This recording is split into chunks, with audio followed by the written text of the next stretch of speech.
Bajo el régimen del presidente Nayib Bukele, El Salvador se ha convertido en el emblema de una política de mano dura para combatir el crimen organizado. Desde marzo de 2022, Bukele impuso un régimen de excepción suspendiendo derechos constitucionales y flexibilizando las normas de detención para permitir que las fuerzas de seguridad actúen libremente contra presuntos integrantes de pandillas. Actualmente, hay más de 110,000 personas en prisión en El Salvador. De ellas, 85,000 fueron arrestadas desde que comenzó el régimen de excepción hace 3 años y medio, lo que equivale al 1.5% de la población del país. Las cifras son impactantes y Bukele, cuya popularidad se ha disparado, ha proclamado la victoria sobre las pandillas que durante décadas azotaron al país. Pero esa es solo una cara de la historia. Organismos internacionales y defensores de derechos humanos han denunciado detenciones arbitrarias, juicios injustos, condiciones inhumanas en cárceles e incluso torturas cometidas en nombre de la guerra contra las pandillas. Inside Crime investigó más a fondo. Esto es, Abusado y perseguido, cómo el régimen de excepción de El Salvador se internacionalizó, escrito y leído por mí, Carlos García. La noche del 24 de marzo de 2025, las autoridades de Colombia interceptaron a Mateo Sebastián Pinto Rodríguez, un hombre salvadoreño que se disponía a viajar a Madrid desde el Aeropuerto Internacional José María Córdoba de Río Negro, Antioquia. Cuando Sebastián pasó por el control migratorio, el sistema activó una alerta roja emitida por las autoridades de El Salvador que lo solicitaban por los delitos de estafa y extorsión, según afirmó el mayor Sergio Camacho, el jefe del Grupo de Investigación de la Interpol en Colombia, en declaraciones al medio Caracol Televisión. Las alertas rojas son solicitudes para localización y detención provisional de una persona buscada por un país miembro de la Interpol.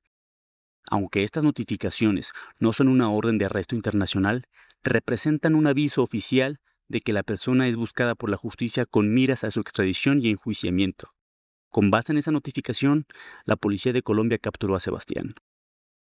Las autoridades señalaron a Sebastián de ser un presunto cabecilla de la pandilla Barrio 18 con el supuesto alias de El Tatuado y de mantener un estilo de vida ostentoso en el exclusivo sector de El Poblado en Medellín, a partir de las rentas ilícitas obtenidas en su país natal. Supuestamente, Sebastián exigía entre $2,000 y $25,000 a familiares de personas capturadas en El Salvador a cambio de prometerles la liberación de sus seres queridos.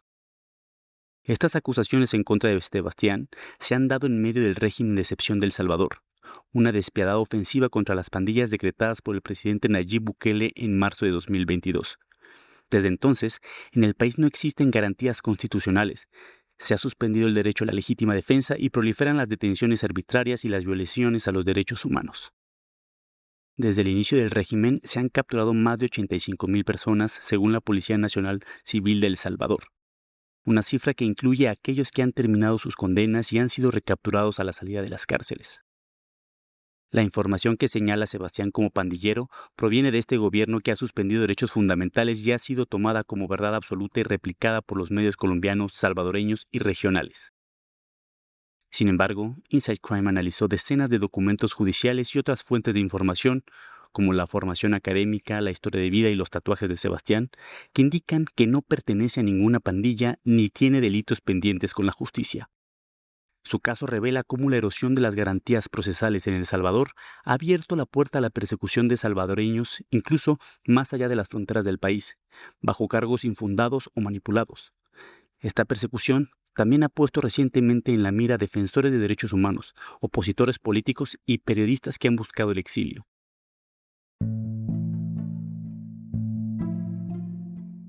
La construcción de un pandillero. Sebastián nació en Jiquilisco, una ciudad al sureste del país, el 3 de marzo de 1996 y creció en un hogar de clase media, no muy lejos de los arrabales pandilleriles. Estudió hasta el 9º grado en la Escuela Pública La Paz y concluyó el bachillerato en otra institución. Después tomó cursos de inglés, computación y mecánica automotriz, y a mediados de julio de 2015 comenzó a tatuar en un pequeño local en la colonia Miravalle llamado Full Tinta Body Art y Piercing, mientras, ocasionalmente, ayudaba a su madre en un negocio de banquetes a domicilio. La mayor parte de sus días había transcurrido con tranquilidad, pero el 19 de septiembre de 2016 su vida daría un giro inesperado y empezaría la persecución que enfrenta hasta hoy.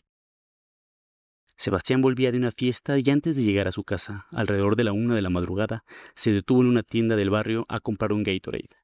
De acuerdo con un expediente de la Procuraduría para la Defensa de los Derechos Humanos, los agentes policiales irrumpieron en el lugar luego de un reporte de ruidos por parte de los vecinos.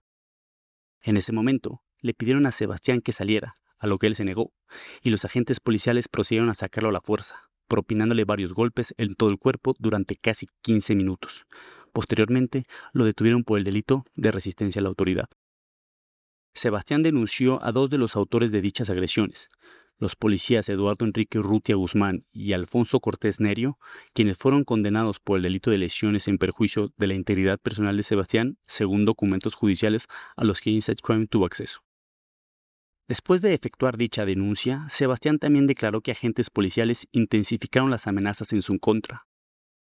Le manifestaron que cesara con las denuncias o que ya vería lo que le sucedería, ya que, si se metía con el sistema lo mataría o lo dejaría en prisión, según consta el expediente judicial. En ese momento, el viacrucis de Sebastián apenas comenzaba. 6 meses después de aquel incidente, un supuesto comerciante se presentó ante el equipo antiextorsiones de la Policía Nacional Civil y denunció ser víctima de extorsión por parte de un hombre llamado Mateo Sebastián Pintor Rodríguez. De acuerdo con los documentos judiciales del caso, el denunciante afirmó que le había entregado a Sebastián una suma cercana a $25,000 desde octubre de 2013 y que el 6 de marzo de 2017, día en que decidió presentar la denuncia, había recibido una nueva exigencia de su parte: encontrarse en el centro comercial San Luis para entregarle $100. Ese mismo día, un grupo de policías llevó a cabo un operativo express alrededor de un restaurante del centro comercial, en donde el comerciante y Sebastián se encontraron. Ambos conversaron por un instante breve y luego, de la entrega del dinero, se despidieron con un abrazo. Cuando el comerciante se marchó, la policía intervino a Sebastián y le encontró 5 billetes que sumaban $100. Los policías anotaron la serie de los billetes y lo dejaron seguir con su camino. Los agentes después compararon una copia del serial de los billetes que el comerciante les había dado antes de encontrarse con Sebastián. Tras comprobar que los números coincidían con el dinero identificado durante el registro y al analizar las fotografías tomadas durante el operativo, procedieron a detenerlo. La policía capturó a Sebastián el 30 de marzo de 2017 por el delito de extorsión agravada y lo envió a la prisión de su pueblo natal, Sacamil. El comerciante les dijo a los agentes policiales que Sebastián era un pandillero de la Barrio 18. Lo que no les dijo es que él era en realidad su expareja. Cuando Sebastián pudo contar su versión de la historia ante el Tribunal Primero de Sentencia de San Salvador, declaró que el tal comerciante que lo había denunciado por extorsión era su expareja, Horacio Turcios Bonilla, como puede observarse en documentos judiciales del caso. Además, Sebastián afirmó que este incidente, por el que fue capturado y encarcelado, fue una represalia orquestada por Horacio. Horacio era un hombre divorciado que, en lugar de ser comerciante, era empleado del Ministerio de Justicia y Seguridad y un distinguido ante la sociedad. En 2009 comenzó una relación sentimental con la abuela de Sebastián, Ana Elizabeth Rodríguez Umaña. Aunque las cosas no funcionaron entre ambos, Horacio quedó como amigo cercano de la familia y pronto comenzó a acercarse a Sebastián, quien pasaba la mayor parte del tiempo en casa de su abuela. Horacio, que era 44 años mayor que Sebastián, en ese entonces empezó a darle todo tipo de obsequios, desde dinero hasta su primer celular. Lo comenzó a embobar con regalos, dijo a Inside Crime Frania Pintor Rodríguez, la madre de Sebastián.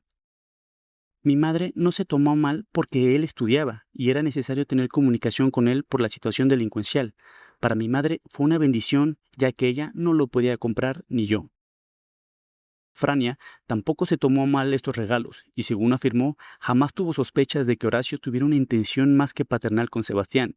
Sin embargo, Horacio y Sebastián comenzaron a frecuentarse lejos de la mirada de Frania y Ana, y al cabo de un tiempo iniciaron una relación sentimental.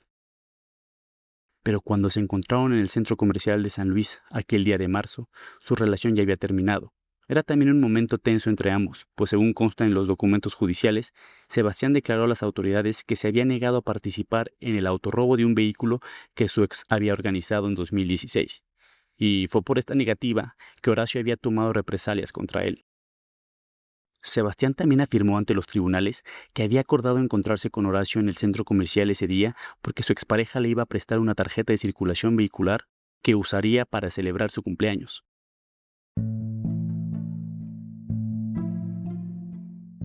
un encierro lleno de odio.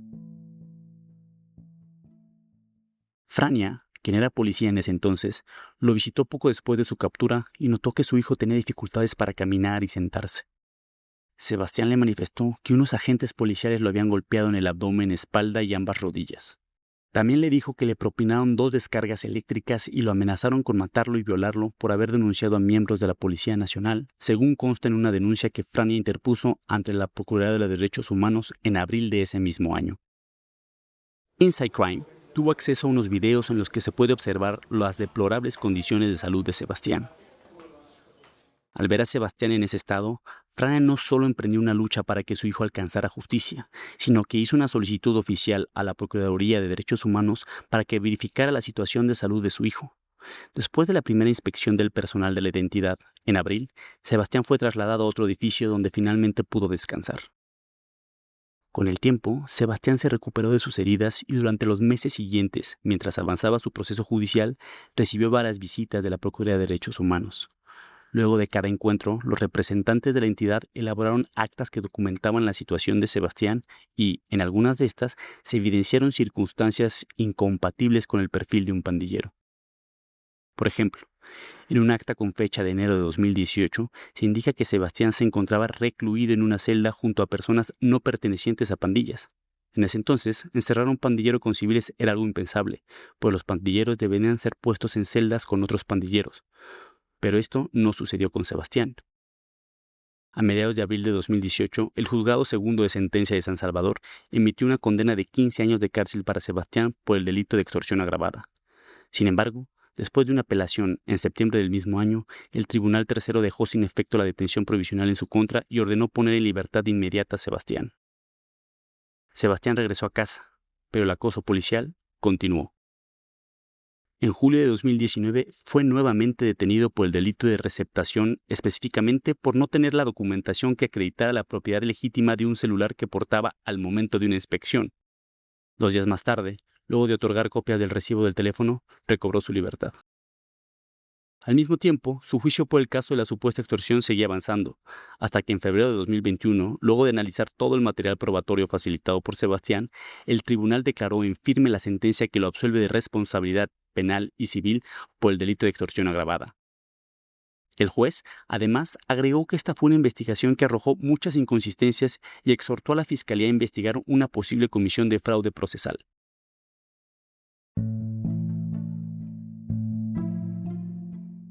Sebastián en la mira del régimen de excepción. A finales de abril, un mes del inicio del régimen de excepción en El Salvador, ya se habían flexibilizado las normas sobre las detenciones y miles de presuntos pandilleros habían sido capturados. Fue en ese momento en que la cacería del régimen de excepción alcanzó a Sebastián, esta vez por el delito de agrupaciones ilícitas, es decir, por ser pandillero. De acuerdo con una denuncia que Frania interpuso luego de los hechos, agentes de la sección táctica operativa de la PNC alegaron haber consultado sus registros y encontrado que Sebastián tenía antecedentes penales y vínculos con estructuras criminales. Además, lo señalaron como miembro de la facción Revolucionarios del Barrio 18 y le inventaron el apodo de El Tatuado. Todo esto a pesar de haber sido absuelto por la justicia salvadoreña. Sebastián tiene al menos una decena de tatuajes distribuidos a lo largo de su cuello, espalda, abdomen y brazos. Carga en la piel un ave con un ancla, un búho con una vela, un corazón espinado, una sirena, una enorme calavera en la espalda, la palabra Freedom en la quijada. Sin embargo, ninguno dibuja un 18, un 66, la palabra 18, o cualquier símbolo que indique que es parte de la pandilla Barrio 18. Tampoco existe indicio alguno en la persona o en los archivos de inteligencia policial que sugiera que Sebastián es pandillero. En los más de 4 terabytes de documentos de la Policía Nacional filtrados por el colectivo de hacker activistas Guacamaya Leaks, Sebastián no aparece mencionado en ningún correo o documento con ese perfil. Sebastián fue nuevamente encerrado en el margen del régimen de excepción y volvió a ser blanco de fuertes golpizas por parte de agentes policiales. Salió hasta vomitando sangre, dijo Frania. Duró 2 meses y 15 días en el penal de Mariona, el más grande de San Salvador. Logró salir con el apoyo legal de un abogado de la Universidad Centroamericana, José Simeón Cañas, el 2 de junio de 2022. La UCA también alojó a Sebastián en un hotel durante 3 meses para mantenerlo a salvo y evitar que la policía lo volviera a detener de manera arbitraria. Frania dijo a Inside Crime que sospecha que los años de persecución en contra de Sebastián responden a una venganza en contra de ella, que se remonta a su tiempo en la policía. En una denuncia que interpuso Frania ante la Procuraduría de Derechos Humanos a finales de 2022, ella alegó haber sufrido acoso de colegas policías durante años, situación que escaló hasta recibir amenazas de muerte contra ella y su familia por parte del subinspector Néstor Alexis González Sánchez, conocido como Vinicio. En la denuncia, Frania también manifestó que Vinicio le habría obligado a renunciar a la policía. Luego del constante acoso policial que había vivido y la detención de Sebastián en medio del régimen de excepción, decidieron abandonar El Salvador. Tan pronto pudieron, ahorraron algo de dinero. Sebastián, su madre y su hermano huyeron a Honduras en septiembre de 2022. El plan era viajar desde ahí a España, pero el dinero no bastó para todos, así que Sebastián la alcanzaría más tarde, pero desde Colombia.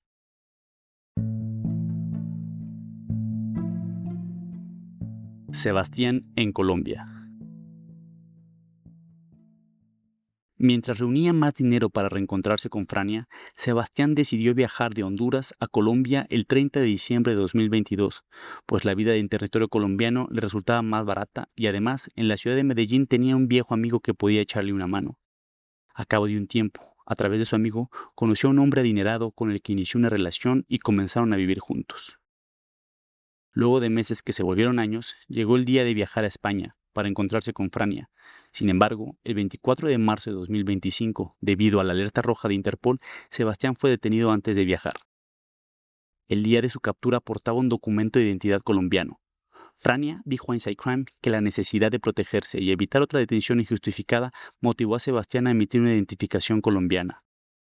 Las autoridades colombianas hicieron eco de su caso basándose en la notificación roja de la Interpol y en el boletín que informaba de la condena de 15 años que había recibido en abril de 2018 por extorsión, antes de que la justicia salvadoreña lo absolviera de todos los cargos. Desde su captura, los medios distorsionaron la historia de Sebastián. Se decía que era un pandillero de la Barrio 18 que se hacía pasar como empresario del sector turístico y que esto era una fachada para las rentas criminales que supuestamente recaudaba al pertenecer a la pandilla en El Salvador. Los medios, además, comenzaron a divulgar detalles de la vida que Sebastián llevaba en el sector del Poblado en Medellín, en un intento de sugerir que sus lujos provenían de las extorsiones. Sin embargo, este estilo de vida ostentoso era gracias al dinero de su pareja. Además, resultan cuestionables las persecuciones mediáticas que sugieren que los lujos de Sebastián provienen del dinero de las extorsiones, pues no existe un solo ejemplo de un pandillero convertido en millonario por este delito en El Salvador. Además, con la ofensiva antipandillas, las extorsiones prácticamente han desaparecido. Pero sobre todo, resulta extraño que exista una orden de captura internacional contra Sebastián, especialmente porque la propia justicia ya lo liberó en 2022 en el marco del régimen de excepción.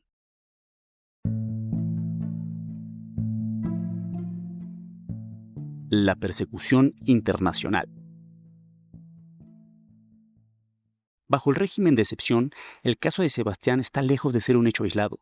El Salvador ha emitido numerosas alertas rojas de Interpol con las que se han capturado decenas de presuntos pandilleros salvadoreños en países como Guatemala, Honduras, México, Estados Unidos, Belice, Nicaragua, Costa Rica y España. Desde que comenzó el régimen, 1.556 presuntos pandilleros han sido detenidos en el extranjero y posteriormente retornados, según un estudio de mayo de 2025 realizado por la División de Análisis e Inteligencia de la PNC. De estos países, solo las autoridades de España se han negado a deportar a un presunto pandillero a El Salvador, debido al alto riesgo de que en la nación centroamericana se vulneren sus derechos fundamentales. A pesar de que las alertas rojas operan dentro del marco de la Declaración Universal de los Derechos Humanos y su estatuto prohíbe intervenir en asuntos políticos, estos principios no parecen haberse respetado en el caso de Sebastián ni de otros salvadoreños acusados durante el régimen de excepción.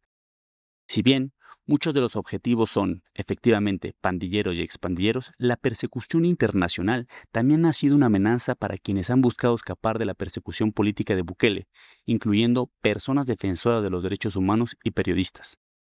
El Salvador tiene más de 800 registros en el motor de búsqueda de alertas rojas de Interpol. Sin embargo, se estima que el volumen de persecución es mayor, pues no todas las notificaciones se hacen públicas como ocurrió con el caso de Sebastián.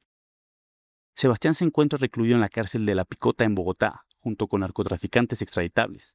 En agosto, Inside Crime logró sostener una breve comunicación con él para conocer su estado actual. En la cárcel de Bogotá se vive en incertidumbre. No se sabe qué puede traer el día. Unos se van, otros llegan.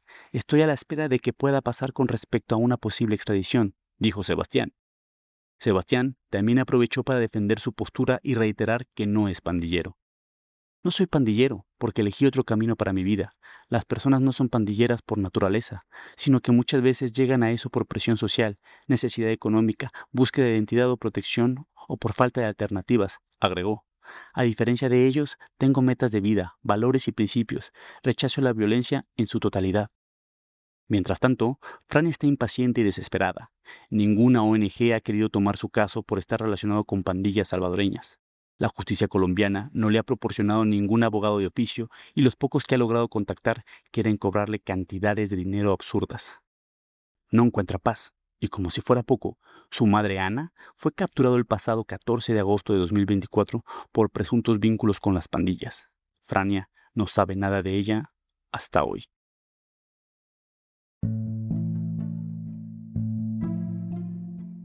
Esto fue Abusado y Perseguido, cómo el régimen de excepción de El Salvador se internacionalizó, publicado el 20 de agosto de 2025, escrito y leído por mí, Carlos García. Para más historias en audio, podcast y periodismo narrativo de largo formato, asegúrese de seguirnos en Spotify, YouTube, Apple Music y Amazon Music. Y para conocer más sobre el crimen organizado en El Salvador e historias del crimen organizado desde el terreno en toda América Latina, visite insidecrime.org.